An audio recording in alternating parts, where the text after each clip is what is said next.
lagi di acara Wow Production. Nah, kalian tahu kan tentang kerajinan topi bambu? Ya, kerajinan topi bambu merupakan ikon khas Kabupaten Tangerang, di mana sekarang sudah jarang banget ditemui di Kabupaten Tangerang. Nah, sebagai generasi muda, kita wajib melestarikannya. Mau tahu kan kerajinan topi bambu? Yuk ikutin kegiatan kita hari ini.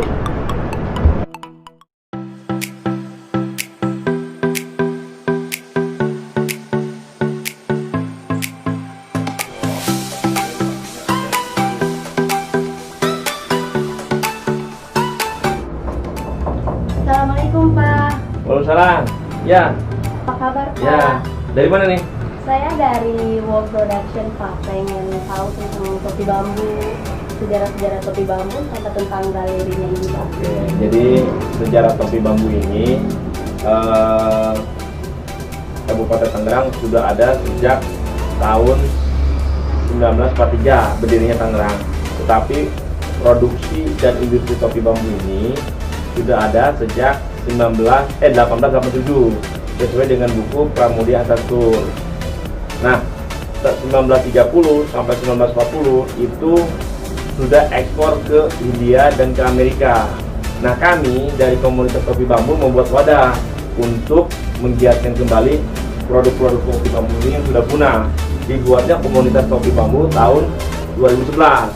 Kemudian 2011 bulan Agustus tahun 2011 Agustus kita mendapat rekor dunia. Nah, itu rekor dunianya tuh, yaitu topi terbesar yang berdiameter 2 meter.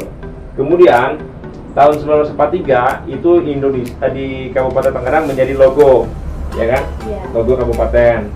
Tahun 1983 topi bambu ini menjadi ikon untuk topi bambu pramuka yang sering dipakai oleh pelajar putri, pelajar SD atau SMP kan. Nah, kemudian tahun 2017 kemarin kita menjadi maskot untuk Pilkada Kabupaten Tangerang. Itu sejarahnya. Iya. Oh iya Pak, tadi kan Bapak ngasih sejarahnya. Topi seperti apa sih Pak yang diminati waktu zaman Hindia Belanda? Kalau waktu tahun 1987, topi-topi yang dipakai oleh luar negeri yaitu namanya topi boni. Topi boni, topi laken, atau topi fashion itu topi Elizabeth yang besar-besar yang ada ininya nih.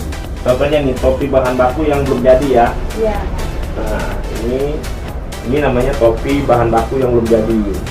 Nah, setelah jadi topi di bahan baku ini, maka disulap menjadi topi laken seperti ini.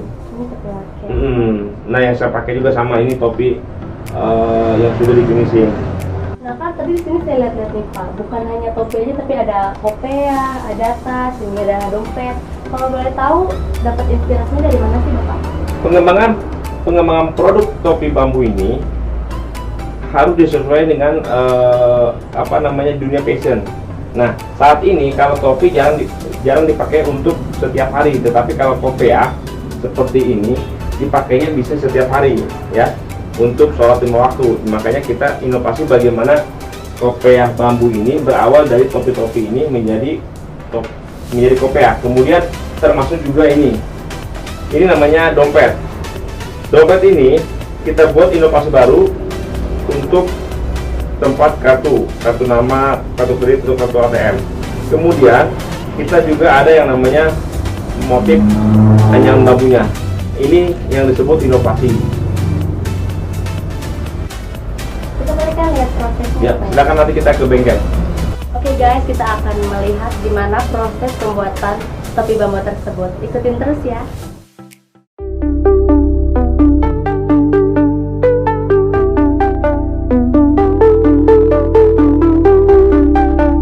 Nah guys, sekarang kita sudah sampai di tempat pembuatan topi bambunya.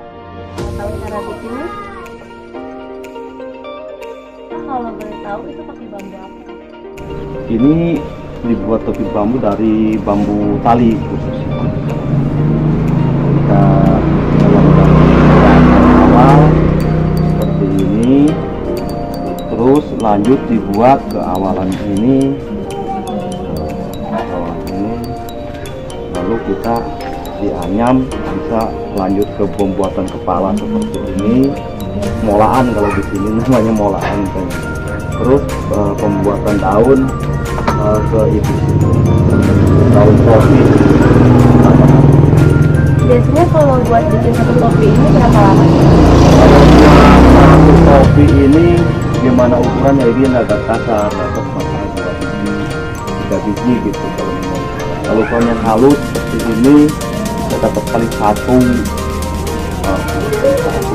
Hasilnya tidaknya jadinya ini yang ukuran halus. Ini kan pakai bambu ya. Satu bambu itu bisa bikin berapa? Satu bambu kita tergantung panjangnya itu bambu ya. Ada yang dapat 15 potongan segini, terus dibelah satu potong menjadi 8 belahan, diirat menjadi 10 atau 15 bagaimana tebal. Itu bambunya saja, nanti hasilnya kalau lebih tebal lebih banyak. Nanti kita kalau sudah diirat yang belahan itu lalu dibikin halus-halus untuk penganyaman.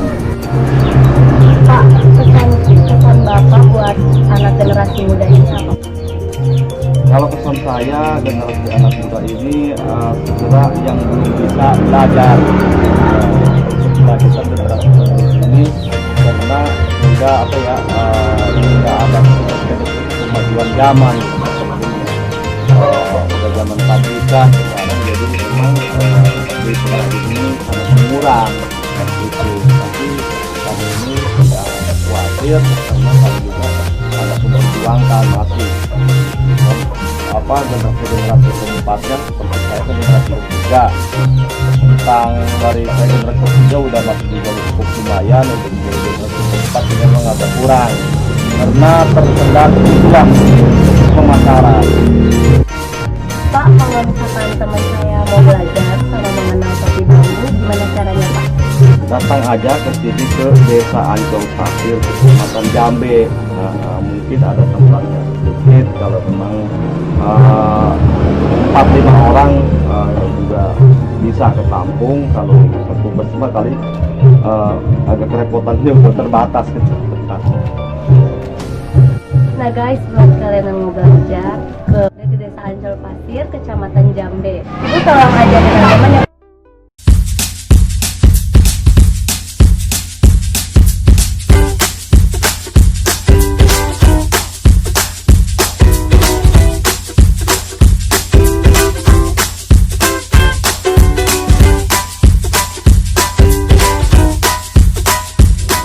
sekarang saya sedang belajar menganyam loh.